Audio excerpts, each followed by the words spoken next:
Assalamualaikum warahmatullahi wabarakatuh. Perkenalkan, nama saya Azan Syarul dari Prodi S1 Jurnalistik Universitas Bengkulu. Saya sekarang berada di SMA 4 Kota Bengkulu. Saya di sini untuk mencari tahu langsung pengaruh media digital terhadap proses capaian belajar siswa. Kau suruh aku sih, hai kau pikirinnya apa? Aku tadi bilang sih, hai. Udah itu kau, beda. Berapa detik? Saya sekarang berada di SMA 4 Kota Bengkulu bersama dengan siswi SMA 4 Kota Bengkulu. Dan siapa namanya? Perkenalkan, nama saya Airin Rahmadiani. Siapa tadi? Airin Rahmadiani. Airin Ramadhani. Pertanyaan, seberapa sering Aryani menggunakan media sosial setiap harinya dan seberapa lama? Tergantung, biasanya 6 jam lebih atau kurang. 6 jam lebih atau kurang? Iya. Pertanyaan selanjutnya, menurut kamu apakah media sosial ini membantu atau justru mengganggu kegiatan belajar kamu? Sangat membantu karena materi di internet lebih banyak dan lebih jelas juga sih. Lebih jelas juga, jadi lebih gampang carinya di internet. Iya. Pertanyaan selanjutnya, apakah sering kamu menggunakan media digital seperti Google dalam mencari informasi atau membantu mengerjakan? Biasanya tuh pakai apa? Misalkan kalau cari materi, cari tugas, cari pertanyaan. Itu salah satunya di Google juga sih Kak. Ya, karena di salah satu Google itu lebih banyak. Ya. Sering gunain ChatGPT nggak? Ya, karena itu dalam Google. Baik, terima kasih. Sekian wawancara saya.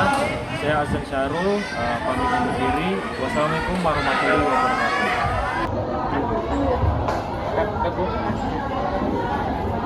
Bisa dibaca, mana ibunya di sini. Ya, bisa.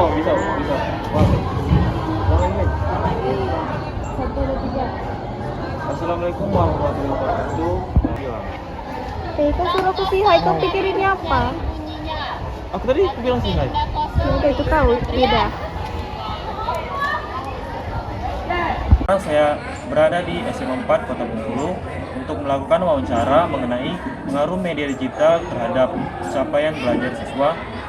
Saya sekarang sedang melakukan wawancara dengan narasumber saya. Bu, boleh perkenalkan nama? Nama saya Safrina.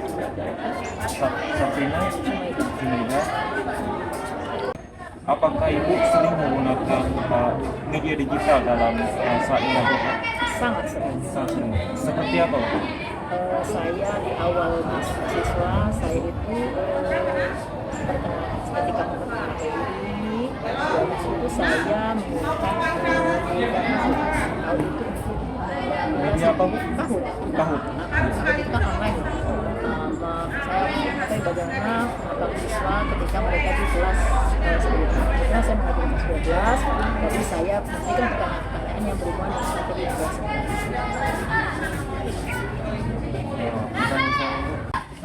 Apakah penggunaan media digital ini bisa membantu siswa dalam pembelajaran di kelas? Sangat membantu. Sangat membantu. Menurut Ibu, apakah media digital ini membantu untuk meningkatkan hasil belajar siswa? Sangat membantu karena dengan media digital itu siswa bukan hanya dia tahu, tapi dia mengikuti. Bukan dia tahu dari siapa, tapi dia melihat. Contoh, misalnya kita mengajar tentang sosial ini, kita tunjukkan realitas sosial di masyarakat seperti ini. Kalau saya mau menceritakan tentang perubahan sosial, saya kan saya perubahan sosial adalah seperti itu. Saya tunjukkan ini loh gambar-gambar yang saya ambil dari media. Ini loh perubahan sosial. Oh dulu masyarakat di sini, oh sekarang di sini. Itu jadi mereka berubah itu seperti apa ya? Ada jadi atau tidak ada gitu. Sehingga dengan melihat media mereka akan merekam. Kalau saya ngomong saja ya mungkin bisa aku pilihnya kanan, dua kanan kiri, tapi dengan dia melihat kan pakai dari mata kan, dari mata dia melihat sampai ke akan lebih lama sampai di otak. Berarti Ibu ini kalau mengajar bukan hanya disampaikan oleh dosen Ibu, Ya, tapi saya selalu menggunakan media. disampaikan dengan media, diperlihatkan kepada siswa. Ya, media saya minimal saya setiap masuk itu saya menggunakan PowerPoint. PowerPoint itu nanti selain itu saya PowerPoint yang saya tunjukkan itu saya gabungkan nanti dengan media lainnya. Ini materi kita hari ini nanti saya menjadi bisa menggunakan handphonenya mencari informasi yang berhubungan dengan apa materi yang akan kita bahas. Pada zaman sekarang Ibu, media digital kan banyak kan, seperti media sosial juga kan, TikTok, Instagram, ada juga kan yang sering main game online. Ada nggak pengaruh positif atau pengaruh negatif? Ada, dimulai dari pengaruh positif itu apa ada? Game online, apa media? Media sosial. Media sosial. Kalau media sosial itu kita lihat dua mata sisi ya, sisi matanya. Satu dia bisa bersifat positif, juga bisa bersifat negatif. Kalau positif artinya kita mendapat informasi. Itu banyak informasi yang kita lihat dari Facebook, dari Facebook, dari Instagram, kemudian Twitter. Tapi juga berdampak negatif. Negatif itu kalau siswa sudah setiap hari sudah waktunya harus bekerja, ya bagaimana sih mau belajar karena waktunya sudah tersisa dengan media sosial. Jadi kita bisa kalau dia positif ya positif, negatif ya negatif juga. Satu.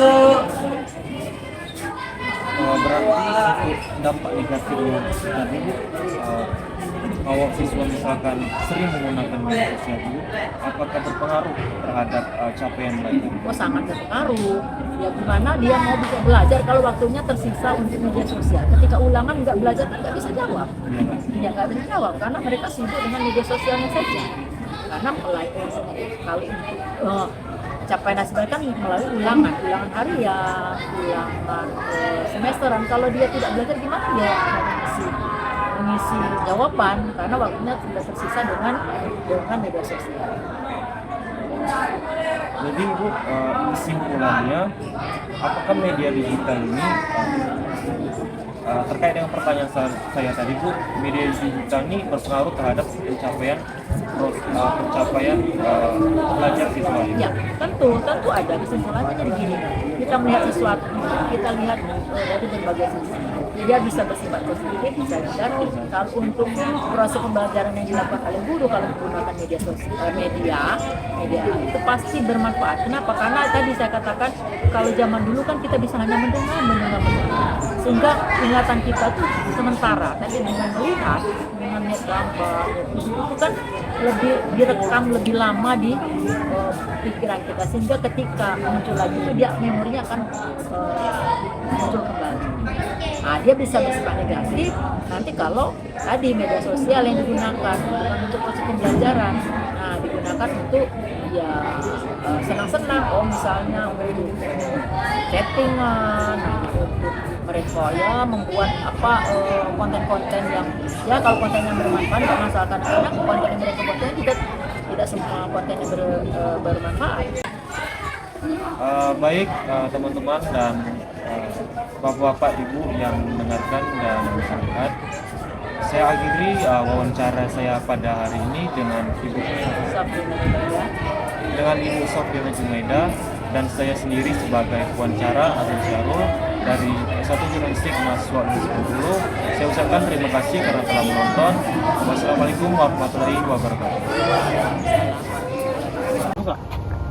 3.